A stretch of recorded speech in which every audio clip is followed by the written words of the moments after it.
बिस्मिल्लाहिर्रहमानिर्रहीम। अस्सलामुअलैकुम दोस्तों फाइनली इतने इंतज़ार के बाद मनी हाइस्ट का सीज़न 5 का पार्ट 1 आ ही गया। तो चलिए सीज़न 5 के एपिसोड 1 की स्टार्ट करते हैं। लेकिन वीडियो शुरू करने से पहले नए आने वालों से गुजारिश है कि हमारे चैनल को सब्सक्राइब करते हुए साथ मौजूद घंटी की अलामत को लाजमी दबा दें। दोस्तों सीज़न 5 के एपिसोड 1 में हम एलिसिया को उस जगह पर आते हुए देखते हैं जहाँ पर प्रोफेसर सब कुछ ऑपरेट कर रहा होता है और दूसरी तरफ रखेल को बैंक ऑफ स्पेन के ऊपर उतार दिया जाता है और गवर्नमेंट ने एलिसिया के खिलाफ कार्रवाई शुरू कर दी है और उसको अरेस्ट करने का ऑर्डर भी दे दिया है। और ये सुनकर प्रोफेसर और उसकी सारी टीम बहुत खुश भी हो जाती है। प्रोफेसर कहता है कि ये जंग हम ही जीतेंगे नैरोबी के लिए। लेकिन तभी एलिसिया प्रोफेसर की जगह पर पहुंच जाती है और प्रोफेसर उसे देखकर भागने की कोशिश करता है, लेकिन एलिसिया उसे ऐसा नहीं करने देती और गोली चलाकर उसे रोक देती है और प्रोफेसर के पास आकर कहती है कि तुम्हारा खेल खत्म हुआ प्रोफेसर एलिसिया से गन छीनने की कोशिश करता है, लेकिन एलिसिया उसे ऐसा नहीं करने देती और कहती है कि चालाकी करने की कोई जरूरत नहीं है, नहीं तो मैं तुम्हें खुशी खुशी मार दूंगी और मुझे जरा भी दुख नहीं होगा क्योंकि तुम्हारी वजह से मेरी जिंदगी में सब कुछ गलत हो रहा है। और प्रोफेसर पूछता है कि आखिर तुम मुझसे क्या चाहती हो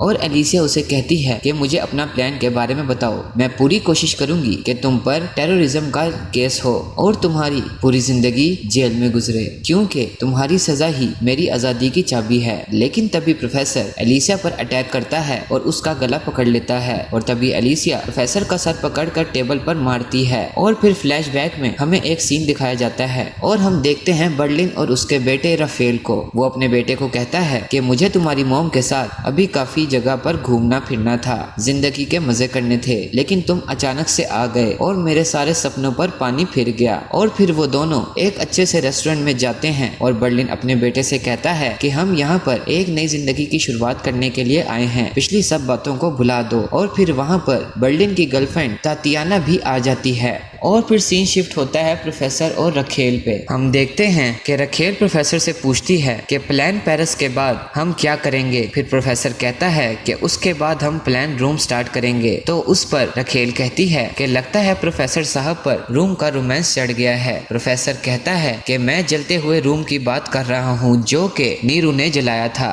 अगर हमारा कोई भी साथी पकड़ा जाता है और हम उसको पुलिस वालों की नाक के नीचे से छुड़ाकर बैंक में पहुंचा देते हैं तो उनकी इतनी ज्यादा बेइज्जती होगी जिसकी वजह से वो हम सभी को खत्म करना चाहेंगे, जिसके लिए वो निकालेंगे अपना आखिरी हथियार जो कि आर्मी है और फिर वो खून की नदियां बहाएंगे। और हम देखते हैं कि कर्नल आर्मी के साथ कांटेक्ट करने का सोचता है और कहता है कि या तो वो मरेंगे या जीतेंगे। फिर वहीं दूसरी तरफ हम देखते हैं कि 59 टन सोने को पिघला दिया गया है और रखेल कहती है कि पोलेर्मो मशीन्स को बंद कर दो, हमें यहाँ से निकलना है, वो भी अभी। टोक्यो कहती है कि अभी तो 31 टन सोना पड़ा हुआ है पिघलने के लिए। रखेल कहती है कि अब प्लान बदल चुका है, अब यहाँ से निकलना ही हमारे लिए सबसे बड़ी प्रायोरिटी है। और दूसरी तरफ आर्थर को हेलसिंकी उठाकर ले जा रहा होता है, उसे चोट लग गई होती है जो कि मेलिना ने उसे दी थी। और मोनिका मेलिना से कहती है कि तुमने सारा प्लान खराब कर दिया है, तुमने खुफिया तरीके से काम करना था और अब सबको पता लग गया है कि तुम भी हमारे साथ हो और अगर हम अब पकड़े जाते हैं तो हमारे बेटे के लिए कोई भी प्लान बी नहीं बचा। लेकिन डेनवर मोनिका को कहता है कि मेलिना ने बिल्कुल ठीक किया। इस बात को लेकर उन दोनों के दरमियान बहुत झगड़ा होता है। फिर पोलेर्मो बोगोटा के पास जाता है और कहता है कि हम यहाँ से निकल रहे हैं। बोगोटा उसे कहता है कि अगर हमें 8 घंटे और मिले तो हम पूरा सोना पिघला देंगे। तो पोलेर्मो कहता है कि या तो जितना सोना हमने पिघला लिया है वो लेकर निकलें या हम इसे भी गवा देंगे जो कि हमारे पास है। तो बोगोटा कहता है कि हमें ये बात पहले से पता थी कि अगर हमने रखेल को जेल से निकलवाया तो हमारा प्लान खराब हो जाएगा। लेकिन पोलेर्मो कहता है कि नहीं, मुझे इस बारे में कुछ भी नहीं पता था, मैंने ये फैसला नहीं लिया। लेकिन बोगोटा उसे कहता है कि पहले तो ये फैसले तुम ही लिया करते थे और अब देखो तुम क्या कर रहे हो, हम बार बार प्लान बदल रहे हैं इसीलिए लोगों की जान जा रही है। फिर हम देखते हैं कि रखेल प्रोफेसर से कांटेक्ट करने की कोशिश करती है, लेकिन प्रोफेसर को एलिसिया ने बंदी बनाकर रखा हुआ होता है। एलिसिया रखेल की आवाज सुनती है और प्रोफेसर को कहती है कि रखेल वहाँ पर क्या कर रही है। प्रोफेसर का जवाब ना मिलने पर रखेल 20 मिनट बाद फिर से प्रोफेसर से कांटेक्ट करने का सोचती है। एलिसिया प्रोफेसर से पूछती है कि आखिर ये सारा सोना कैसे बाहर निकालोगे। प्रोफेसर के कुछ भी जवाब ना देने पर एलिसिया प्रोफेसर को गोली मारने की धमकी देती है, लेकिन प्रोफेसर उसकी धमकी से नहीं डरता और एलिसिया उसके पैर में गोली मारती है और पूछती है कि आखिर तुम सोने को क्यों पिघला रहे हो और अगर तुमने ना बताया तो मैं तुम्हारे अंदर और छेद कर दूंगी। तो प्रोफेसर उसे कहता है कि हम सोना पिघला कर उसका दाना बना रहे हैं ताकि हम गटर के जरिए उसे बाहर निकाल सकें। तो एलिसिया उसे कहती है कि तुम झूठे हो, वहाँ पे पहले से ही पुलिस की नाकाबंदी है। तो प्रोफेसर कहता है कि कीचड़ में लिपटे हुए सोने के दाने उन्हें नहीं दिखाई देंगे। तो एलिसिया प्रोफेसर को कहती है कि अगर तुम उन्हें गटर से निकालने वाले हो तो तुम यहाँ पर क्या कर रहे हो। तो एलिसिया को समझ में आता है कि प्रोफेसर झूठा है और उधर दूसरी तरफ कर्नल सुगस्टा से आर्मी को लीड करने के लिए कहता है। सुगस्टा उसे कहता है कि मैं वहाँ पर अपनी टीम के साथ जाऊंगा जिनके साथ मैंने अफगानिस्तान या लान की जंग की थी। और दूसरी तरफ एलिसिया प्रोफेसर से उनके बैंक से बाहर निकलने के प्लान के बारे में पूछने की कोशिश करती है। तो प्रोफेसर उसे कहता है कि मुझे पुलिस के हवाले कर दो, पर एलिसिया ऐसा करने से इनकार कर देती है। प्रोफेसर उसे कहता है कि अगर तुमने मुझे मार दिया तो तुम खुद भी बेगुनाह साबित नहीं होगी। और एलिसिया उसे कहती है कि मैं तुम्हें दुनिया के किसी भी जेल में क्यों ना भेज दूं, तुम वहां से फरार हो जाओगे। और फिर एलिसिया प्रोफेसर को एक जगह पर लटका देती है और डराती है। तो प्रोफेसर एलिसिया को कहता है कि मैं कभी भी अपने गैंग के साथ धोखा नहीं करूंगा, तुम चाहे जो मर्जी कर लो, मेरा प्लान कामयाब होगा और अगर तुम मुझे मार भी दोगी तो हम तब भी कामयाब हो जाएंगे। तो चलो गोली मारो, मारो मुझे। और उधर दूसरी तरफ कर्नल अपनी टीम को कह रहा होता है कि किसी भी वक्त सबको पता लग जाएगा कि रखेल जेल से फरार हो चुकी है, बैंक के अंदर पहुंच गई है, जिससे हमारी बहुत बेइज्जती होगी और अगर हमें इससे बचना है तो हमें ये इल्जाम किसी अपने ऑफिसर पर लगाना पड़ेगा। वहीं दूसरी तरफ कर्नल अपनी टीम को एलिसिया के खिलाफ झूठे एविडेंस बनाने के लिए कहता है और ये साबित करने के लिए कहता है कि एलिसिया की ही मदद से रखेल भागी है। और एंजल उसे कहता है कि ऐसे तो हम चोरों से भी ज्यादा कानून तोड़ रहे हैं। और एंजल वहां से जाने लगता है और कर्नल उसे रोककर कहता है कि मुझे पता है कि तुम्हें प्रोफेसर का ठिकाना मिल गया था और मेरे पास वो वॉइस कॉल भी है जो तुमने रखेल को की थी, लेकिन फिर भी तुमने पुलिस वालों को कुछ नहीं बताया था। तो इसीलिए अगर तुमने मेरी बात ना मानी तो सबसे पहले तुम्हें जेल जाना पड़ेगा। कर्नल बाकी ऑफिसर से उस हेलीकॉप्टर की डिटेल लेता है जिससे मार्शल रखेल को छोड़कर गया था। फिर हम देखते हैं कि रखेल बात ले रही होती है और टोक्यो उसके लिए कपड़े लेकर आती है और टोक्यो अपने एक्स के बारे में रखेल को बताती है कि कैसे वो साथ में चोरी किया करते थे और फिर वो कहीं पर भी निकल जाया करते थे जहां उनका दिल करता था, घूमते थे, चोरियां करते थे और खुश रहते थे। लेकिन फिर वो एक चोरी में मारा गया। और फिर सीन शिफ्ट होता है बर्लिन, उसकी गर्लफ्रेंड और उसके बेटे पर। हम देखते हैं कि बर्लिन की गर्लफ्रेंड जब वॉशरूम में जाती है तो बर्लिन अपने बेटे को चोरी में शामिल होने का कहता है, लेकिन उसका बेटा उसे साफ इनकार कर देता है और कहता है कि वो कभी चोरी नहीं करेगा क्योंकि वो एक इंजीनियर है। और बर्लिन उसे कहता है कि हाँ, मुझे पता है कि तुम एक इलेक्ट्रिक इंजीनियर हो और तुमने मास्टर्स किया हुआ है साइबर सिक्योरिटी में। मुझे पता है क्योंकि मैंने तुम्हारी फीस भरी थी और मुझे पता है कि मैंने क्यों भरी थी। वहीं रफेल उसे कहता है कि अच्छा, इसीलिए आप मुझसे मिलना चाह रहे थे। और वो बर्लिन पर गुस्सा हो जाता है और बर्लिन उसे अपने साथ काम करने के लिए समझाने की कोशिश करता है और रफेल से वादा करता है कि उसे कुछ भी नहीं होगा और वो अपनी जान दांव पर लगा के भी रफेल को बचा लेगा। फिर हम देखते हैं कि मार्शल हेलीकॉप्टर को एक जगह पर लैंड करता है जो कि एक फार्म हाउस होता है और पुलिस उसे पकड़ने के लिए वहां पर आ रही होती है। और प्रोफेसर को पहले से पता होता है कि ऐसा ही होगा। प्रोफेसर के प्लान के हिसाब से पुलिस वाले वहां पर मौजूद 2 आदमियों से पूछताछ करने लगते हैं और एक आदमी उसमें से कहता है कि तुम्हारे आदमियों ने मेरे मेमो को मार दिया है। तो पुलिस वाले उसे कहते हैं कि वो पुलिस वाला बंदा नहीं था जो हेलीकॉप्टर में था। वहीं उन्हीं आदमियों से पुलिस वालों को पता लगता है कि जो आदमी हेलीकॉप्टर में आया था वो एक लाल गाड़ी में एक आदमी के साथ भाग चुका है और वो दोनों एल्बो ल्यूट्रल की तरफ भाग गए हैं। और कर्नल को लगता है कि ये वही लाल रंग की गाड़ी है जिसमें रखेल को भगाया गया था। उसे लगता है कि अब वो उसे पकड़ लेंगे और वो उन सभी पुलिस वालों को गाड़ी के पीछे भगा देता है और उस लाल रंग की गाड़ी को रोकने के लिए पुलिस वालों को उसके आगे तैनात कर दिया जाता है और कुछ पुलिस वाले उसका पीछा करते हैं। और कर्नल सबको कहता है कि उस कार में प्रोफेसर हो सकता है, सभी लोग चौकन्ना रहना क्योंकि वो कुछ भी कर कर सकता है। और जब वो उस कार को रोक लेते हैं तो उस कार में से एक बंदा निकलता है जिसके ऊपर बम लगा होता है। वो आदमी पुलिस को कहता है कि उन्होंने मुझे ऐसा करने के लिए कहा था, उनके पास मेरी वाइफ है, उन्होंने हमें सैलून के पास से किडनैप किया था। और ये सुनकर कर्नल को लगता है कि ये उसी औरत का हस्बैंड है जिसको रखेल की जगह पर पुलिस वैन में रखा गया था। और प्रोफेसर के प्लान के मुताबिक वो दो लोग खेत में जाने के बहाने से मार्शल के साथ वहाँ से गायब हो जाते हैं। और एंजल कर्नल को कहता है कि लगता है हमारा फिर से कट गया।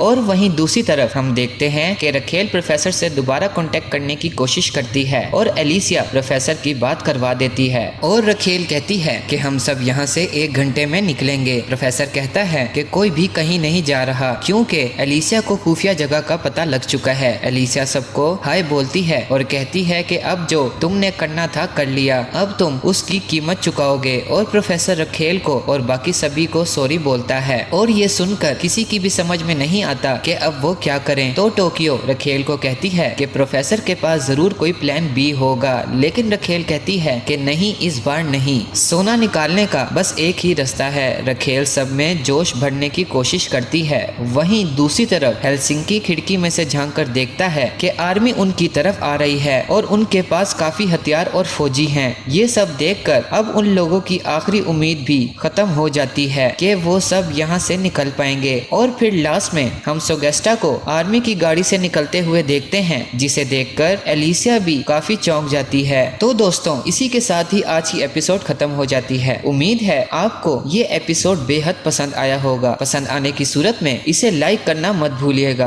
अगले एपिसोड के साथ इंशाल्लाह जल्द हाजिर होंगे। तब तक के लिए अल्लाह निगहबान।